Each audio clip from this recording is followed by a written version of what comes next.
Welcome students. আজকে আলোচনা করব বিদ্যাসাগর ইউনিভার্সিটির সেমিস্টার 6 একদম লাস্ট সেমিস্টারের CC14 সুন্দর একটি কবিতা the night of the scorpion থেকে 2 মার্কসের কোশ্চেন, যেগুলো তোমাদের 5 মার্কসের জন্য ভীষণ ইম্পর্টেন্ট এবং যেগুলো আনসার করতে কাজে লাগবে।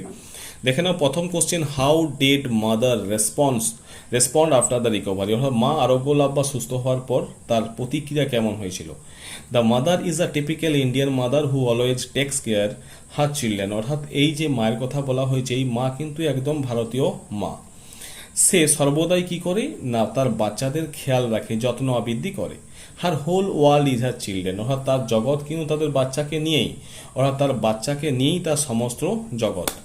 The mother recovered after 20 hours, মা কখন সুস্থ হয় না, 20 ঘন্টা পর। সি থ্যাঙ্কড গড, সে ভগবানকে ধন্যবাদ জানিয়েছিল। কারণটা কি, দ্য স্করপিয়ন হ্যাজ বিটেন হার, অর্থাৎ স্করপিয়ন বা কাংড়া বিছেটা তাকে কামড়েছে, নট হার চিলড্রেন, তার বাচ্চাদের কিন্তু কামড়ায়নি। ঠিক আছে।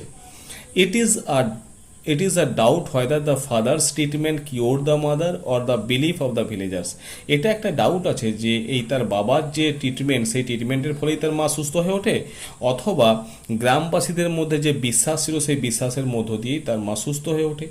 দ্য পোয়েট শোজ দ্যাট, এই কবি দেখিয়েছেন যে mother's love for her children, মায়ের যে ভালোবাসা তার বাচ্চাদের প্রতি, সেটাই তাকে সেভড হার, সেটাই তাকে রক্ষা করেছে।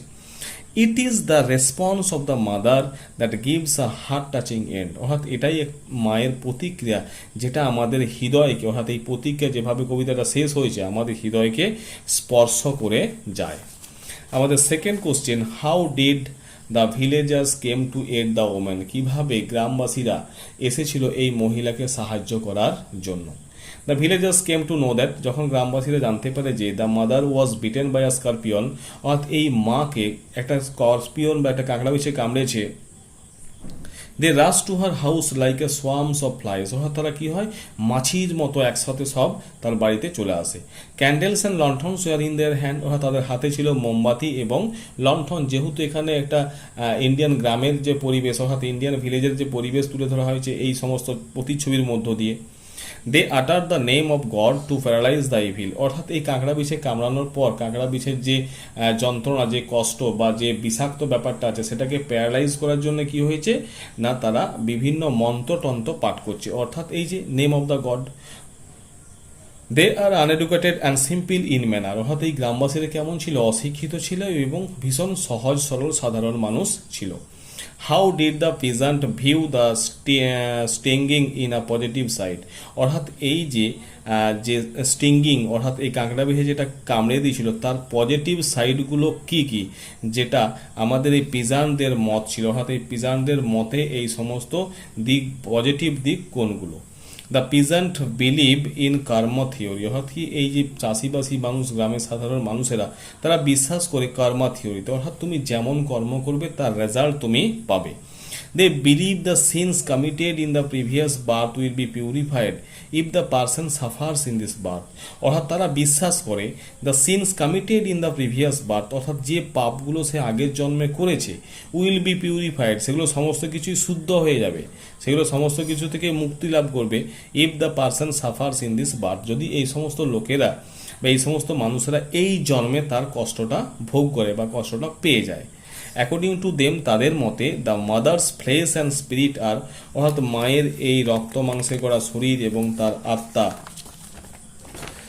আর পিউরিফাইড, অর্থাৎ সেটাও কি হবে না, সেটাও কিন্তু পিউরিফাইড হয়ে যাবে, কারণ অফ দিস সাফারিং, অর্থাৎ এই কষ্টের ফলে সেটাও কিন্তু পিউরিফাইড হয়ে যাবে। এরপর কি, দে অলসো সে দ্যাট, তারা আরও বলেছে যে the mother suffering ডিসক্রিজ the misfortune in her next life, এবং তাদের বিশ্বাস আবার কি, তাদের বিশ্বাস হচ্ছে এটাই যে মা যে কষ্ট পেল, এই কষ্টটা কি করবে, ডিসক্রিজ করে দেবে, ওটা কমিয়ে দেবে দ্য মিসফরচুন, অর্থাৎ এই হতভাগ্য বা দুর্ভাগা যে ব্যাপার স্যাপারগুলো, যে মিসফরচুনগুলো তার পরবর্তী জীবনে, সেগুলোকে কমিয়ে দেবে। ঠিক আছে, এটাই ছিল তাদের বিশ্বাস। Next, how was the mother beaten by the scorpion, কিভাবে এই মাকে এই কাঁকড়া বিছেটা কামড়েছিল। আগেই বলেছি এটা একটা গ্রামের পরিবেশ, গ্রামের চিত্র তুলে ধরা হয়েছে। ইট ওয়াজ আ নাইট, এটা ছিল একটা রাত্রিবেলা। They lived in a village, অর্থাৎ তারা গ্রামের মধ্যে বসবাস করে।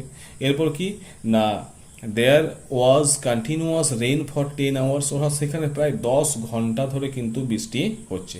ডিউ টু হেভি রেন, অর্থাৎ প্রচণ্ড বৃষ্টির জন্য স্করপিয়ন এন্টার দ্য হাউস, কি হয় এই স্করপিয়নটা বাড়ির মধ্যে প্রবেশ করে। It's stung the poet's mother, এটা কি করে কবির মাকে এই স্টিং অর্থাৎ হুলবিদ্ধ করে। অ্যান্ড ক্রলড, এবং কি হয় না চুপিসারে বুকে হেঁটে হেঁটে কোথায় কি হয়, বুকের উপর ভর দিয়ে হেঁটে হেঁটে চুপিসারে কোথায় চলে যায়, আন্ডার স্যাক অফ রাইস, একটা ধান বা চালের বস্তার নিচে। The poison was spreading through the body, অর্থাৎ তার মায়ের সারা শরীরে এই কাঁকড়া বিচার বিষটা ছড়িয়ে যায়। It escape from the house to the rain, এরপর এই কাঁকড়া বিছাটা কি হচ্ছে না সে এই বৃষ্টির মধ্যে আবার বার হয়ে যায়। তো মাই ডিয়ার স্টুডেন্ট, তোমাদের যদি ভিডিওটা ভালো লেগে থাকে তাহলে অতি অবশ্যই সেটা লাইক করো, আর যদি এই ধরনের কোনো কোশ্চেনের আনসার প্রয়োজন থাকে তাহলে অতি অবশ্যই সেটা কমেন্ট করো আর বন্ধুদের মধ্যে শেয়ার করো। Thank you.